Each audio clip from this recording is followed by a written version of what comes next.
Joining us today is Mustafa Tamiz.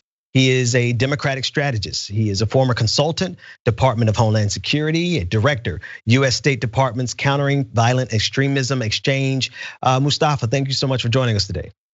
Thanks for having me. Could you tell us a little bit about your work? And as we've come to this 1-year anniversary of the murder of George Floyd. Tell us about your work and how it intersects with this anniversary. You know, I've done a lot of police training and implicit bias training. We trained all 5,200 of Houston Police Department, every officer.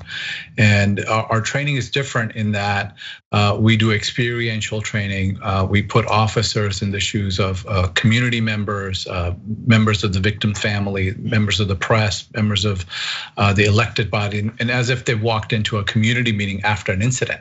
And we do real life scenarios. And the idea is to basically put them in the shoes of others. And as they do, to build empathy for what others are seeing and facing in case of these tragedies. And that's been a very effective way of not just training, but trying to change the culture inside police departments. You know, as you discuss those things, it has it reminds me of the diversity and inclusion movement that happens across the country in corporate America.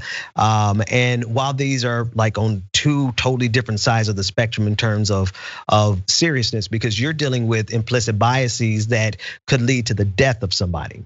And you're trying to get these officers to empathize with minorities, Black people in particular, with their humanity. Is it working, one? And have they considered those ramifications? Like, they're talking about our lives here. Well, you know, the thing is, when you get into these conversations, often we're talking at people, not talking with people, or even just really facilitating conversations within officers. You know, we forget officers live in these communities. In the Houston Police Department, for example, is 54% minority, right? I mean, so you're really facilitating conversations amongst each other rather than just talk at them. And when you do, it's amazing the conversations that emerge. And so look, there are no easy solutions to this. We didn't get here overnight. There are no single reasons as to why we're here, and we're not going to get out of this by any one solution.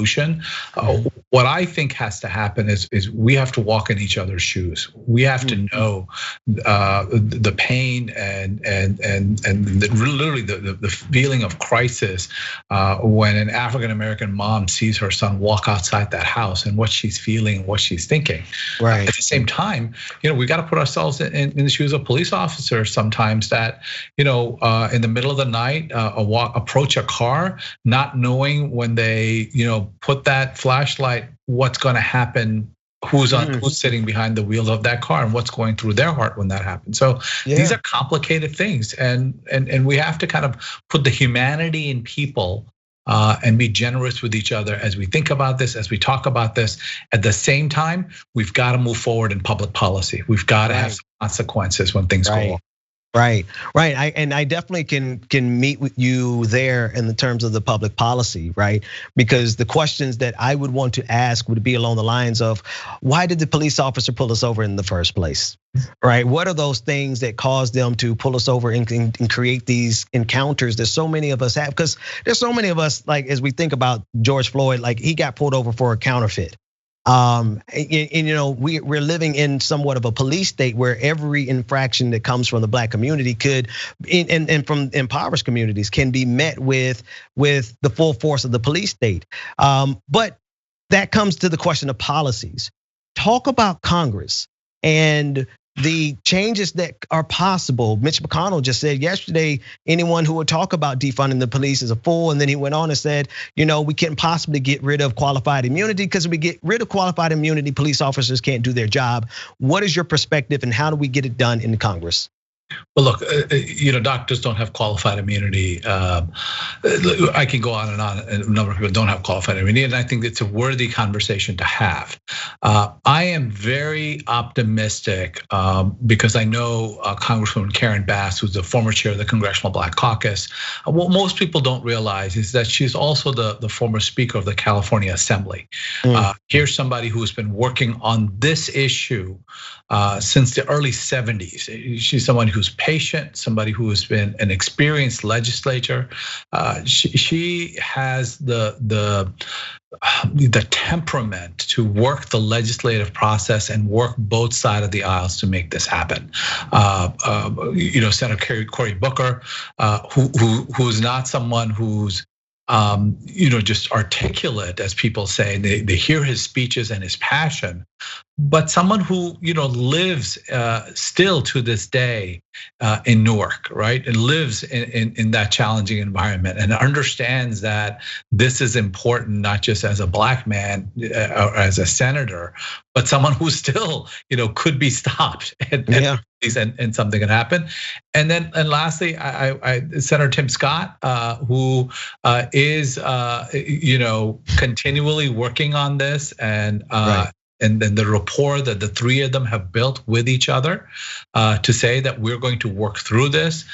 President Biden has put a big focus on this and given time and really shed the light on this. So I feel very optimistic that the three of these individuals under President Biden, that something's going to happen, and something. And what does that something? What does that something look like?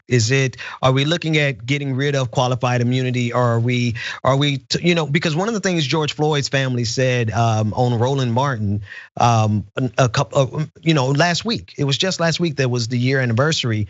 They said they would not attach the name of their brother, George Floyd, to a piece of legislation that isn't effective. So to you, what is an effective piece of legislation that you would expect to get out of those three congresspeople? Well, what I think is an important element of qualified immunity is accountability. Like we cannot move forward and say, the legislation just bans a chokehold. Of course it should ban a chokehold, right? Right. We cannot just say that the legislation bans a no-knock warrant. Of course it should ban a no-knock warrant, right? But there has to be some sense that a police officer, if he's fired, that one, he should be able to be fired, right? But two, if he's fired, that he can't go into another police department, just get a job in another police department and just keep doing this. We have to find a way that there's accountability to this, and then we can put a stop to the madness once we know that we've got a bad actor.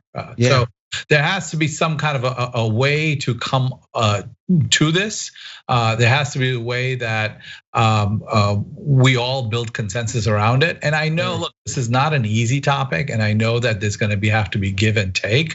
The families have been very clear that they want that they want some type of a qualified immunity in this, but I also think that there's a recognition that we cannot be at a stalemate forever. That something has to be done, and even if it's incremental, that something has to be done. And I, for one, find that we can't reach this point in history and basically stop at. We tried really hard, really hard, but we couldn't get the Republican vote, so we're done. We did. I think that's just acceptable. I just think think that we've gone through so much, and we just can't have that happen again. And because the stakes are a lot higher, and Republicans are playing for keeps. I am curious from your perspective of your work, as you're working with these police officers. Are they? We only have about 2 minutes here, but I want to circle back to the first question. Do you see a disconnect in how they perceive the humanity of black people, or you see more humanity there than maybe we give them credit for? Here's what I've learned, right? I think that whenever we see a group of people as monolithic, we all make the mistake. When police officers will see any group of people as monolithic, they make the mistake. And when we see all police officers as monolithic. We make the mistake. I think there's good and bad in each of us. I think there's systemic problems in the system, and we have to stop talking past each other and looking for some tangible solutions. We've got to do training that changes culture within departments, and I think we have to tackle this, and it's gonna take us some time to get through this, and there won't be there's no silver bullet in this. We need each other to get through it, and we've got to get past the partisanship to get there. And it's hard, but it's worth it. It's worth it. Just thank you so much for your time, Mustafa. It was definitely a pleasure meeting you and hearing about your work. Thank you, and tell the people how they can get up with you. But also, I just want to make sure that you relay the message. They're the ones with the guns. You know, we may be talking past each other, but they are the ones with the guns. Tell the people how they can get up with you. Well, the best way to get a hold of me is on Twitter. You can find me, Mustafa Tamiz, on Twitter. It has become the modern day way of us to publicly communicate. And I'll say this, that there's a big debate on this country about how we police ourselves, right? Yeah. But at the end of the day, we need police officers, and the police officers need us. We've got to work this out. Mustafa, thank you so much for joining us. Thank you. Thanks for watching The Young Turks. We really appreciate it. Another way to show support is through YouTube memberships. You'll get to interact with us more. There's live chat emojis, badges. You've got emojis of me, Anna, John, JR. So those are super fun. But you also get playback of our exclusive member-only shows and specials right after they air. So all of that, all you gotta do is click that join button right underneath the video. Thank you.